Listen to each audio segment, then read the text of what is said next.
सवितर्दुरितानि पराशु भद्रं तन्यासु। आज हम चर्चा करना चाहेंगे, क्या बांग्लादेश फिर भारत का एक हिस्सा बन सकता है। 7 समुद्र पार से आई गोरी मुट्ठी भर लोगों ने जब देश को पूरी तरह अपने गिरफ्त में ले लिया, तब दौर शुरू हुआ मुट्ठी कसने का। मालिक और गुलाम के बीच का संबंध खुलकर सामने आ गया। 1857 की बगावत ने फिरंगियों को एकदम सावधान कर दिया था। 30 सितंबर 1898 को भारत की भूमि पर उतरे नए वायसराय लॉर्ड कर्जन ने तुरंत पहचान लिया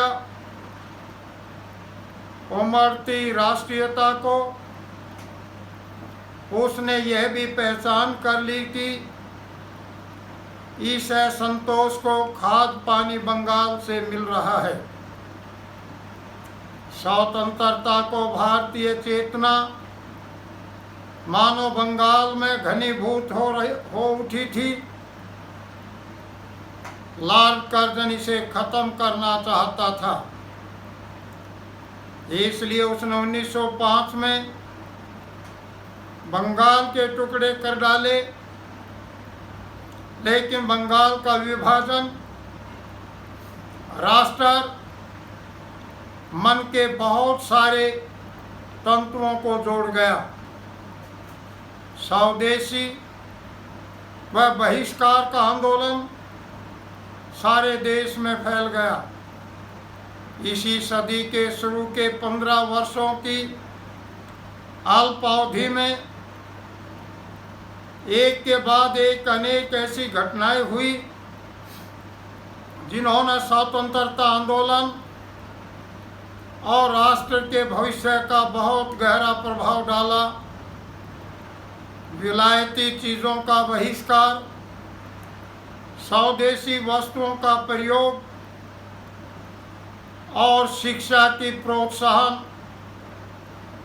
इत्यादि अंग्रेजों के खिलाफ एक सशस्त्र क्रांतिकारी आंदोलन का उदय गांधी जी के नेतृत्व में राजनीतिक स्वतंत्रता की बड़ी लड़ाई का, आर्थिक और सामाजिक स्वतंत्रता की बड़ी लड़ाई का बदलना। 1911 में बंगाल विभाजन की विफलता,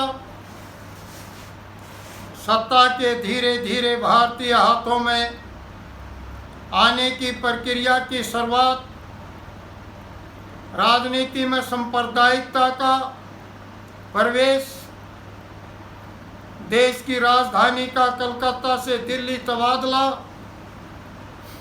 ये सारी घटना इसी दौर में हुई थी। 1905 में हिंदू और मुसलमानों के जबरदस्त विरोध के बाद अंग्रेजी सरकार ने बंगाल का विभाजन कर दिया। बंगाल में सबसे ज़्यादा विरोध था और उसी को ही तोड़ दिया। मुस्लिम बाहुल क्षेत्र तत्कालीन बांग्लादेश, हिंदू बाहुल क्षेत्र तत्कालीन पश्चिमी बंगाल था। 1947 का विभाजन भी इसी आधार पर हुआ। 16 अक्टूबर 1905 के बांग भंग विभाजन ने भारतीयों को अंग्रेजों के हितों को नुकसान पहुंचाने की प्रेरणा दी।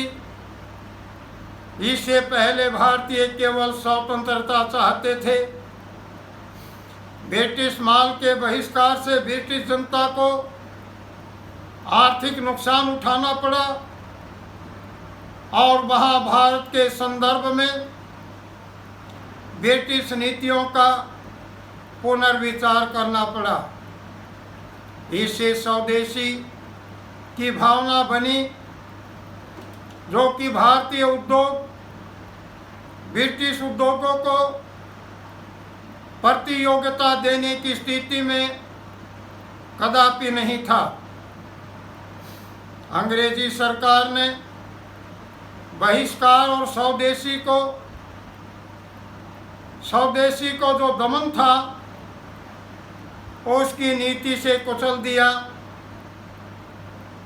दमन की नीति अपना करके स्वदेशी के आंदोलन को कुचल दिया। बहिष्कार आंदोलन प्रभावी रहा, जिसने अंग्रेजी व्यापारियों को या अंग्रेज व्यापारियों को नुकसान पहुंचाया। इस नुकसान के चलते बहिष्कार लंबे समय तक नहीं चला, परंतु देशी उद्योगों को प्रोत्साहन अवश्य मिला। प्रथम महायुद्ध 1914 से 18 के बीच में जो प्रथम महायुद्ध हुआ, उसके कारण इंग्लैंड और भारत के बीच में संचार प्रतिरोध से देशी उद्योगों को विकसित होने का और भी मौका मिल गया। एक रिपोर्ट के अनुसार बंगाल में विरोध होने के कारण पूर्वी अक्षेत्र की बजाय पश्चिमी अक्षेत्र में उद्योगों को प्रोत्साहन मिला। स्वदेशी आंदोलन का बम्बई प्रेसिडेंसी को विशेष लाभ मिला। स्वदेशी की मांग के कारण बम्बई और अहमदाबाद के मिलों का उत्पादन काफ़ी बढ़ गया। अगस्त सितंबर सन 1905 में कपड़े की जो गांठें थी कलकत्ता के व्यापारियों को भेजी गई। इसके साथ ही यह विचार भी बना कि ब्रिटिश सामान का विरोध ही नहीं बल्कि ब्रिटिश शासन का भी विरोध किया जाए। इस आंदोलन में छात्र सबसे आगे थे। ब्रिटिश सरकार के शिक्षा संस्थाओं का दमन शुरू कर दिया। अब भारतीयों में यह भावना जागी कि अंग्रेजों द्वारा दी जाने वाली शिक्षा बौद्धिक और नैतिक विकास के लिए सही नहीं है। इससे पहले बंगाल में फिर पूरे देश में राष्ट्रीय शिक्षा का विचार फैलने लगा। बाल गंगाधर तिलक और लाला लाजपत राय ने पूरे देश में राष्ट्रीय शिक्षा की भावना तैयार की और अनेकों राष्ट्रीय स्कूल अस्तित्व में आए। बंगाल विभाजन के बाद जो आंदोलन चला उसने शांतिपूर्ण प्रतिरोध की शक्ति साबित कर दी। बाद में महात्मा गांधी जैसे नेताओं के नेतृत्व में और खुल करके सामने आ गई। इस आंदोलन की सबसे बड़ी उपलब्धि यही रही कि लोगों में जागृति और राष्ट्रीयता की भावना जागृत हो गई। राष्ट्रीय भावना को ठोस आकार और आधार मिल गया। सोई हुई राष्ट्रीयता भावना जागृत हो गई। विभाजन विरोधी भावना ने अंग्रेजों को हिलाकर रख दिया। 23 नवंबर 1910 में लॉर्ड हार्डिंग ने गवर्नर जनरल का पद संभाला और पद संभालते समय उसने कहा था कि कलकत्ता पहुंचने के बाद मुझे राजनीतिक अशांति और आतंकवाद की गंभीर स्थिति का पता चला।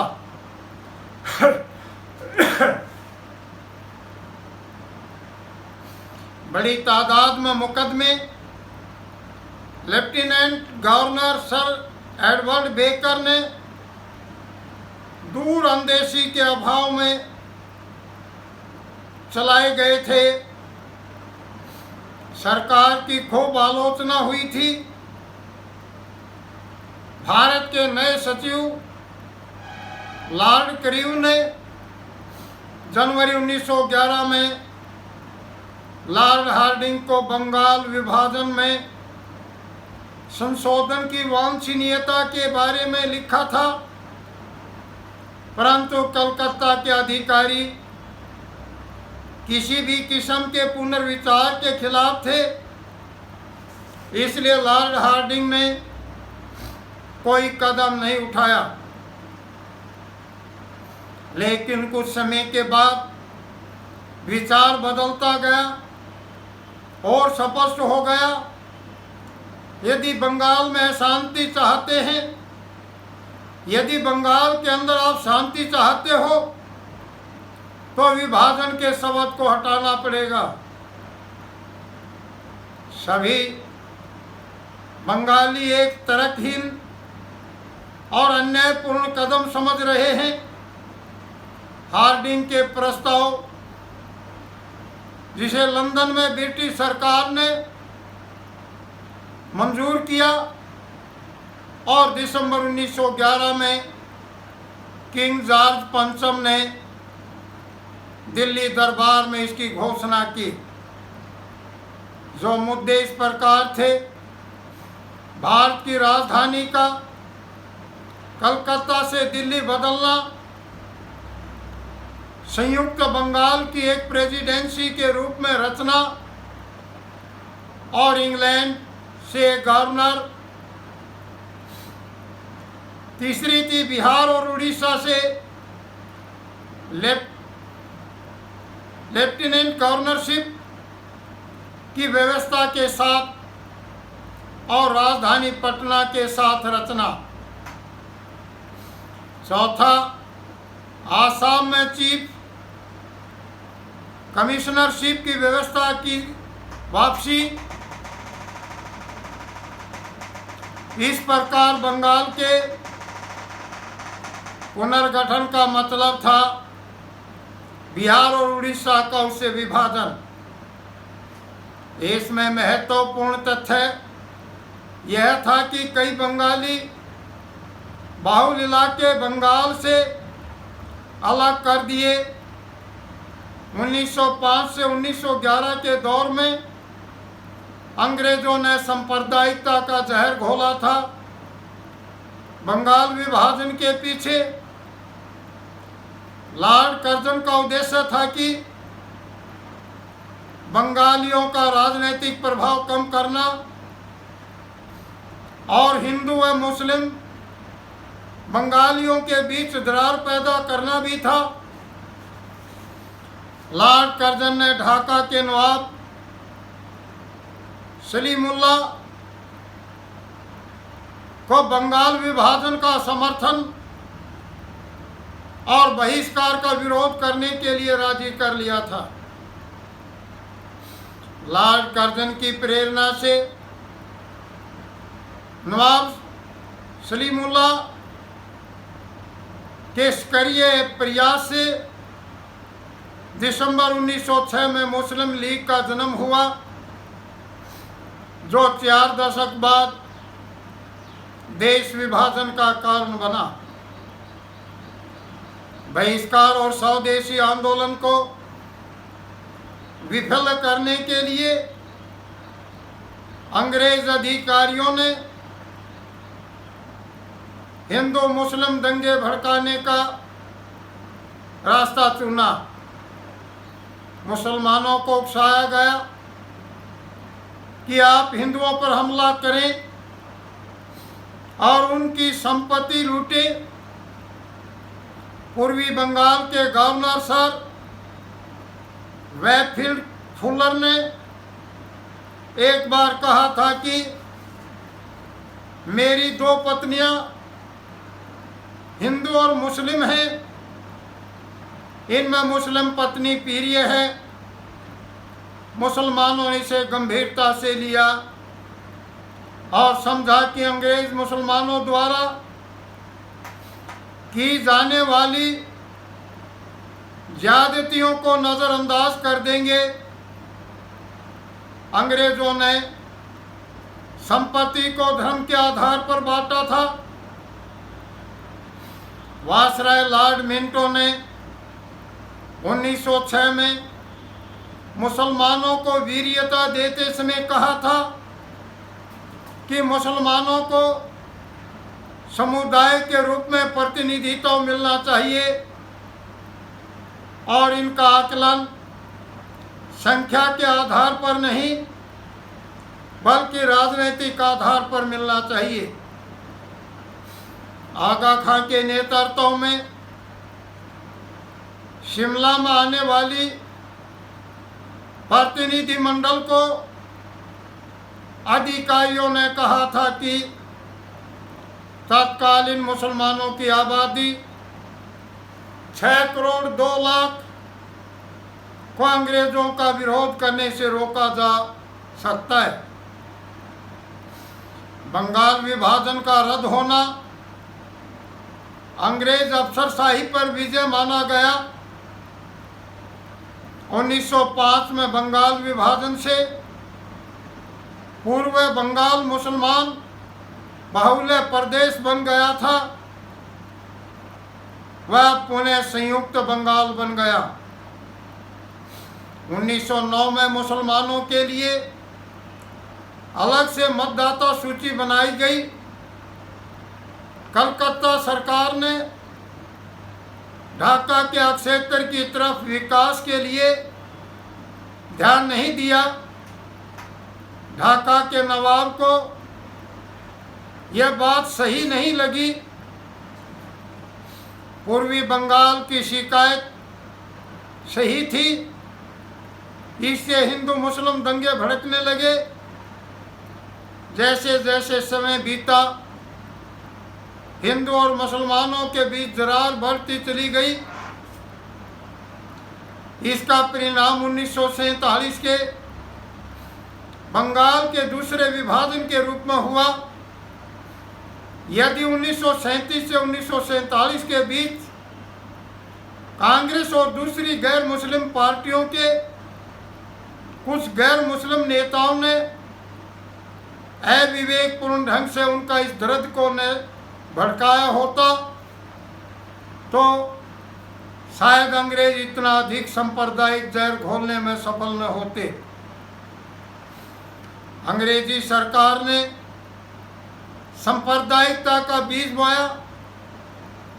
उसी के कारण बिहार, उड़ीसा, पश्चिमी बंगाल व पूर्वी बंगाल के रूप में विभाजन हुआ। 3 प्रदेश भारत में हैं, परंतु इसका चौथा भाई अलग नहीं हो सकता। पूर्वी बंगाल, जिसका नाम बांग्लादेश रखा गया है, यह भारत का अभिन्न अंग है। यदि अंग्रेजों के बोए बीच सांप्रदायिकता को खत्म किया जाए तो बांग्लादेश फिर भारत का हिस्सा बन सकता है। हमें गहनता से अध्ययन करना चाहिए और रास्ता भूले भाई को अपने परिवार में शामिल करना चाहिए। आज उस एक परिवार के सदस्य जो हमारा एक बंगाल था, आज उसे एक बांग्लादेश, एक पश्चिमी बंगाल, एक उड़ीसा, एक बिहार और एक झारखंड बन गया। जब एक हाथ की 4 उंगली एक साथ है तो पांचवा अंगूठा अलग नहीं हो सकता। और वह पांचवा अंगूठा हमारा बांग्लादेश है। आओ हम विदेशियों द्वारा बोए गए इस विसंप्रदायिकता के बीज को खत्म करें